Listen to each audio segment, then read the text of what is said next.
reseta.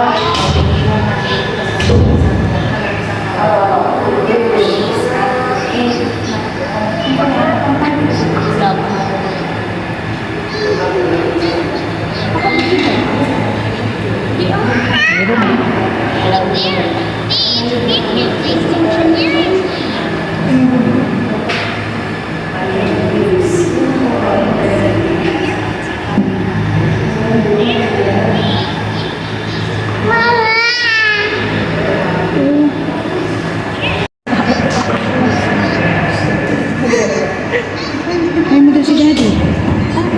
Daddy, sabi mo, where are you na, Daddy? Wow, you watch lang yan. Watch ikaw? Say hi muna. Sabi mo hi. Hello.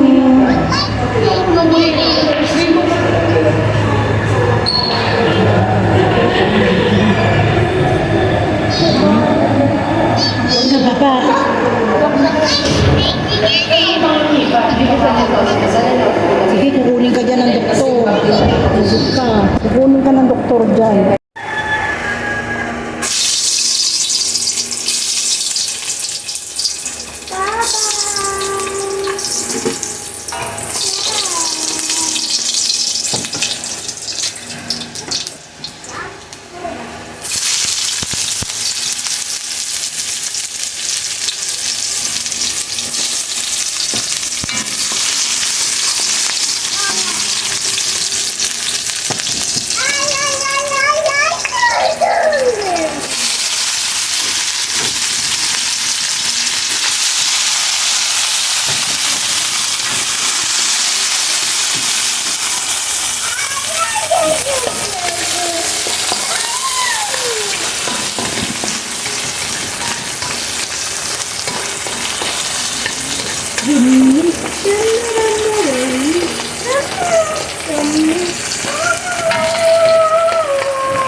Pinaganda natin ito ng sustansya yung ulam natin kasi alam tayo munggo.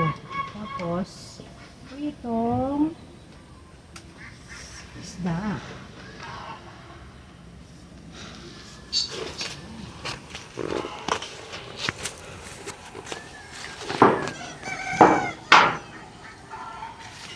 Aray ko bilat ng kalabawan.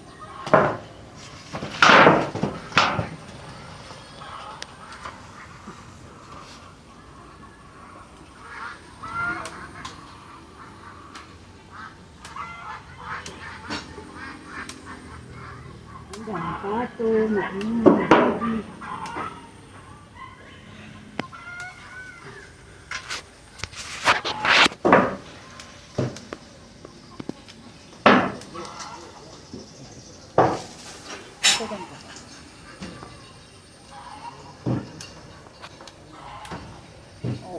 na yung banda rin.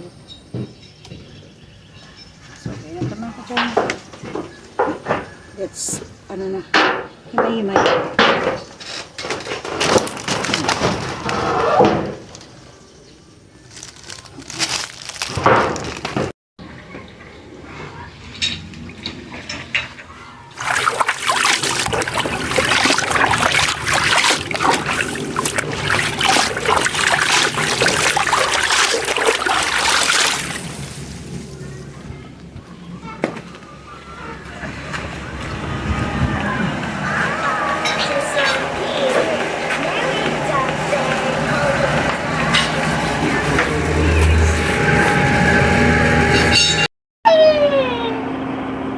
Ano si Daddy? Say mo, I miss you! Sino anak mo? Ha? Daddy. Daddy? Mag-ride na tayo doon. Tumayin na. Harap mo electric fan. Off yung camera. Hindi tayo pwedeng umasa lang sa YouTube, no, mga ka-journey, dahil siyempre kailangan nating maghanap buhay. Eh di nagkataon naman na may unit tayo ng mga ka-journey na pwede nating ibiyahe. Yun nga yung unit na kila Dudong ngayon, no, sa kanyang girlfriend, no. Di total rin lang naman, wala silang driver talaga. Ako talaga ang inano diyan. Ako talaga ang kaya nila talaga kinuha yan dahil ako talaga ang magmamaniho diyan. Talaga dapat noon pa, no, hindi lang naumpisahan agad-agad kasi naging busy nga ako, no, mga ka-journey. So ngayon nandiyan na yan. So bakit hindi ko pa i-grab yan, hindi ko pa yan patusin sa madaling salita. Kasi andyan na yan eh. At saka sa mga bata din naman yan, no? Hindi naman ibang tao. Eh kaysa doon sabi nga ni Dudong, kaysa doon ko pa to ibigay sa ibang tao, di ikaw na lang. Total naman eh bihasa ka naman sa mga ganitong pagbiyahe-biyahe, sabi ng anak ko. Di ikaw na lang, kay kumbaga yung iisasahod namin sa ibang tao, di sa iyo na lang. Mas nakakatulong pa kami sa iyo kaysa sa ibang tao kami nakakatulong. Hindi sa iyo na lang. Sabi ko nga rin, oo nga. Sige, kaya ko naman eh. Kaya ko naman. Kaya ko talaga mga ka-journey, sa totoo lang. Kaya naman. Sa awa ng Panginoong Diyos, sabi ko nga, sa awa ng Panginoong Diyos dahil binigyan pa tayo ng iba yung panglakas. No? So, ngayon, sa maghapon naming biyahe, mga ka-journey, ay gusto pa namin kumuha ng panghuling book sana kasi kung nakakuha kami ngayon oras na to, kanina pa dapat mga alas 9, kung nakakuha pa kami ng kahit isa pa sana, di makakaapat sana kami, no, na booking, no, mga journey.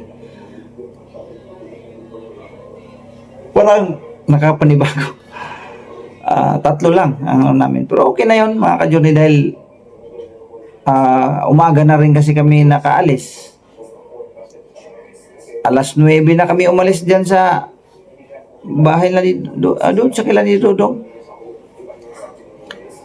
Alas 9 na kami ng umaga kasi nga ang booking ay 10:30. So umalis kami doon mga alas 9 mahigit maganoon. Nakarating nga kami doon sa mall sobrang aga pa.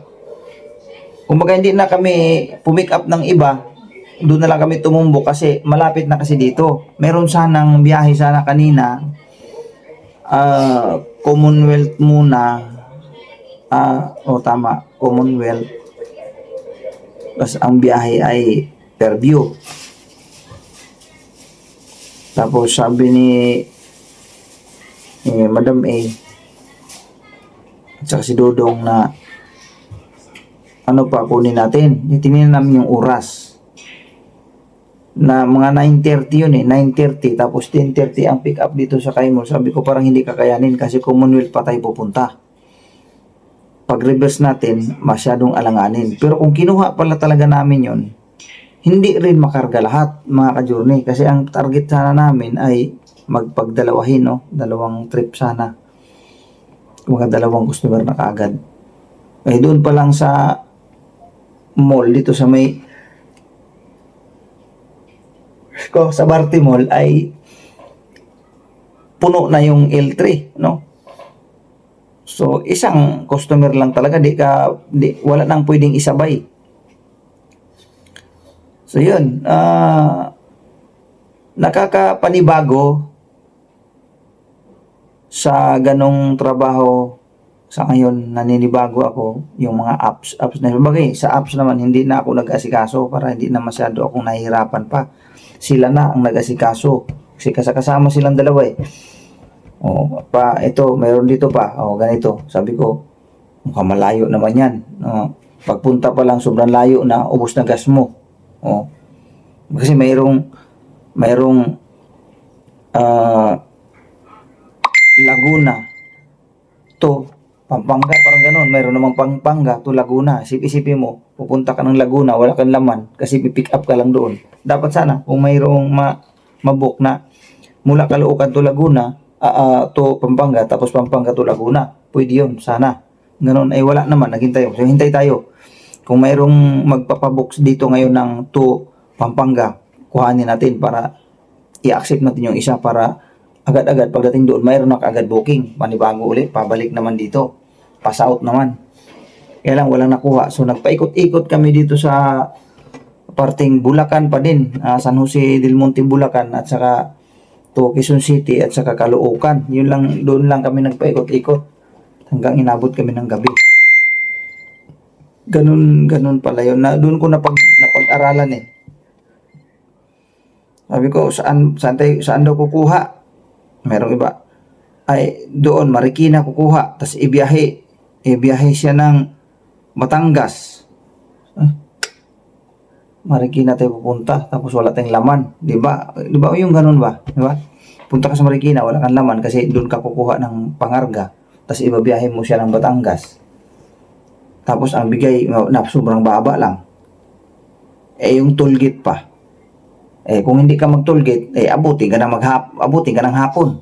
Kasi doon ka sa mga service na daan. Eh, siyempre, pag sahod ka, natural, pinakamabilis na proseso o yung travel time niya para umiksi, di mag-expressway ka. Ay, mahal ang bayad doon. Oh. Balikan pa. Paano kung pagdating doon sa Batangas, wala kang mabubok papunta ng metro. Dilugi ka ngayon. Uuwi ka nang wala kang laman. Yung mga ganon. Kaya unti-unti ko siyang napag-aaralan, mga ka-journey. Hindi kasi katulad nung araw na ako'y nasa tracking din, ay nasa kumpanya kami pabalik-balik araw-araw kumukuha ng pangarga kasi logistics kami. Punta ka sa planta, kuha ka pangarga. Gawa ka ng resibo, biyahe. Pag natapos biyahe, kung sasabihin ng opisina, balik ka uli, agad dito kakargahan kita para balik ka uli para makargahan. Parang ganon. Dito sa booking, iba. Ikaw ang mamimili ngayon kung ito saan ba to, ganyan. Mahihirapan ka rin. Bakit ka mo? Yun nga, sinasabi ko, hindi ka po pwedeng kukuha ka ng booking nasa Las Piñas, nandito ka ngayon sa Caloocan, kukuha ka. Tapos ibabiyahe yung Las Piñas, ibabiyahe ngayon ng Pampanga. Halimbawa. Pagpunta pa lang ng Las Piñas, ubos na oras mo. Ubos pagas mo. Kasi maiipit ka sa traffic eh. Siyempre maghintay ka ngayon kung mayroong mula Caloocan to Las Piñas. Kung misa wala. Kung mayroon man, sobrang baba naman ang bigay. Napakamahal ng diesel. Yung gano'n, napag-aralan ko siya eh. So, magkaiba siya, ikukumpara sa dati kong trabahong tracking, no? Magkaiba siya. Bagaman, gano'n din ang sumada kasi ibibiyahe mo rin. Pero pagdating sa sistema, magkaiba.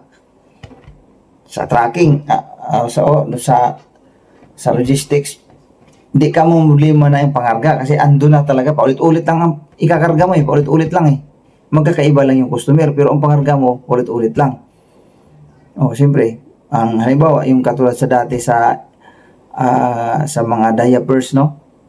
Doon ako nagdi-deliver, dati, kumukuha ng pangarga. Araw-araw, iba-ibang size ng diapers ang pangarga mo. Mga wipes, ganyan. Kinabukasan, balik ka uli, diapers uli pangarga mo. So, repeat lang, repeat ang ang magiging pangarga mo. Dito sa apps, iba-iba pangarga mo. Iba-iba yan. Tulad kanina, may gamit, mayroong granite na napakabigat. Tapos may mga boxes na iba-iba ang mga laman. Kaya, magkaiba. Pero sa biyahe, di na ako masyadong nahihirapan dahil siyempre, galing na tayo sa biyahe. So, lalo na kung pagdating sa daan, medyo gamay natin kahit papaano yung mga daan. May mga ilan-ilan na parang nakakapanibago. Iba na yung lugar dito, na iba na tong daan, iba na itsura. Maninibago ka. Pero, ibig sabihin, hindi ka na masyadong yung bang parang hirap. Dahil, nandiyan ka na galing dati. Sa kalsada ka na tumagal, no? So, okay lang. Carry naman, mga ka-journey. So, tuloy lang tayo, mga ka-journey. Kahit anong mangyari at huwag tayong bibitiw. Basta andyan ang ating Panginoong Diyos, patuloy tayong bigyan ng lakas. Kaya tayo binigyan ng lakas dahil kailangan nating itrabaho para sa pagkilos. Kilos tayo. Kilos pa ako, mga ka-journey, ay kong umasa. Napakahirap umasa, mga ka-journey, tapos minsan nasasaktan ka rin. Di ba? Nagpapasalamat ako sa mga taong talagang tumulong sa amin. Nagpapasalamat ako. Pero hindi kasi talaga maiwasan na mayroon kang maririnig, mababasa sa mga comment section na tao ka lang di ba? Masasaktan ka rin.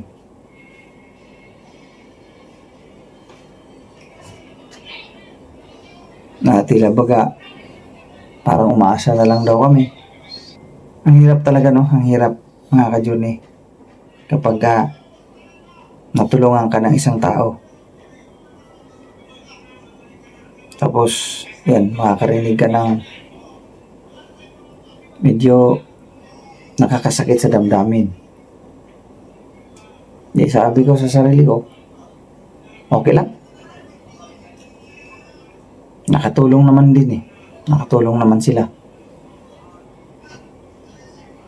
Pero, ipapakita ko sa kanila na kaya ko kahit sa sitwasyon mong ito.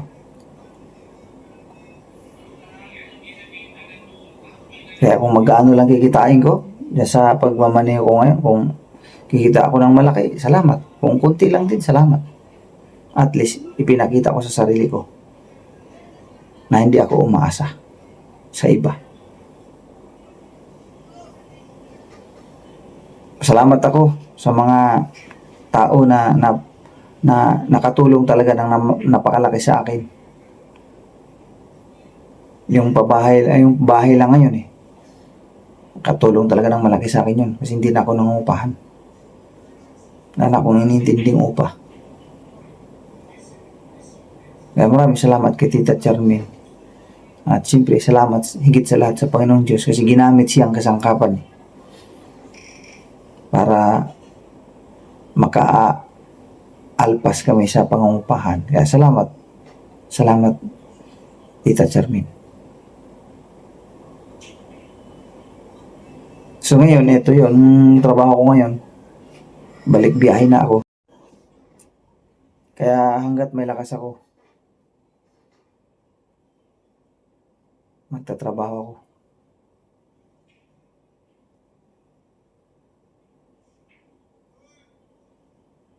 Salamat sa mga tumutulong. Thank you very much po sa inyo. God bless po sa ating lahat. Bye-bye po.